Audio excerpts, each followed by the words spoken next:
चाहत पर ही टिका संसार है। जो मन चाहता है वही हम करते हैं। मन चाहा खाते हैं, मन चाहा घूमते हैं, मन चाहा सोते हैं। ईश्वर कहता है जो तुम चाहोगे होगा वही। इंसान की चाहत ही गंदी होगी तो मिलेगा क्या। इंसान को अपनी चाहत को समझना चाहिए, उसका मनन करना चाहिए हम क्या चाह रहे हैं। जब हम अपनों के अपने नहीं हुए तो किसके बनेंगे। स्वर्गलोक की कामना में देखोगे तो एक अकेला स्वर्ग का बासिंदा नहीं बन सकता। उसमें 48 व्यक्तियों की आवश्यकता होती है। 48 इंद्रियों का बना ये शरीर जब तक पूरा प्रसन्न नहीं रहेगा तब तक स्वर्ग नहीं भुगतान हो सकता।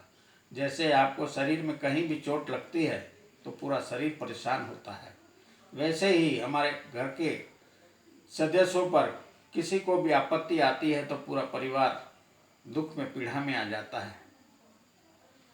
शरीर की तुलना परिवार से है, रिश्तों से है, पर इंसान ने शरीर और रिश्तों को अलग अलग कर दिया है, अलग अलग समझा है। नरकलोक बनाकर स्वर्गलोक की कामना रखने वाला ये मन दुर्नाचारियों का गुलाम है।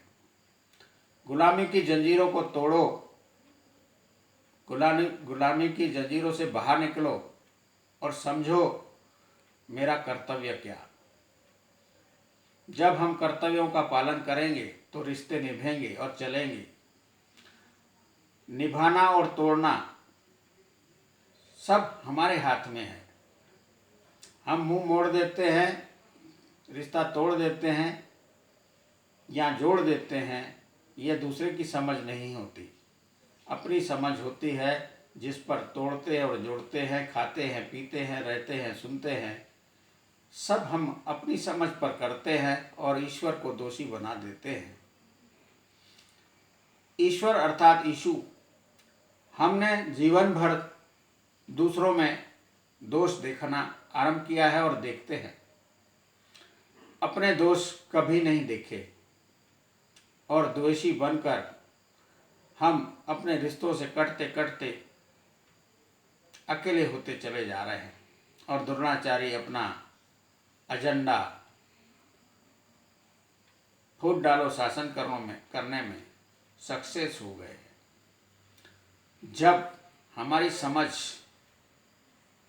बदलेगी तब हम जीवन का सुख पा सकते हैं और स्वर्गलोक का भुगतान कर सकते हैं।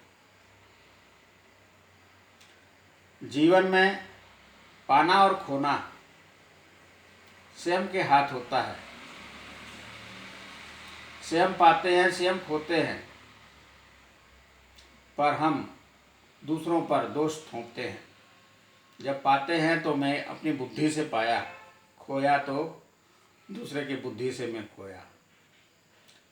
इंसान जुड़ता है या तोड़ता है तो उसमें दोषी किसको बनाता है। कभी भी किसी ने स्वयं को दोषी नहीं बनाया और स्वयं के दोष कभी देखे नहीं। और इंसान अनाड़ी का अनाड़ी, मूर्ख का मूर्ख, ऋषियों की तपस्या, इतने सालों की, इतने लिखे ग्रंथों की एक भी व्यक्ति ने समझ नहीं लिया और नरक बनाकर हर एक इंसान चल रहा है और कामना रख रहा है मरने के बाद स्वर्ग मिलेगा। 7 जन्मों की व्यवस्था मैं करूँगा। कोई भी इंसान 7 जन्मों की व्यवस्था आज तक किसी ने नहीं की। देखना है तो देख सकते हैं।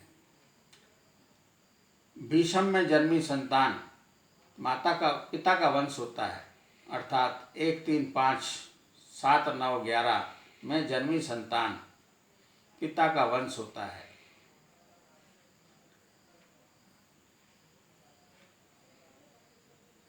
सब में जन्मी संतान माता का वंश होता है। 2 4 6 8 10 12 से समझाइश इसीलिए दी जाती है क्योंकि हमको 12 का खंड मिलता है। ज्योतिष जो पंचांग बनाती है उसमें 12 खंड होते हैं। 6 माता के होते हैं, 6 पिता के होते हैं। उसे कहते हैं राहु काल, केतु काल। राहु केतु अर्थात माता का ज्ञान, पिता का ज्ञान, और पिता के ज्ञान से आज किसी की भी कुंडली देखो तो उसमें काल सर्प दोषी होता है, अर्थात नरक का बासिंदा होता है। क्योंकि सर्प के काम माता पिता ने नहीं किए, द्रोणाचार्यों के चक्कर में आकर उनकी पार्टियों से जुड़कर अपने ही वंश का नाश करते हैं और मन में कामना रखते हैं मरने के बाद स्वर्ग लोक मिलेगा।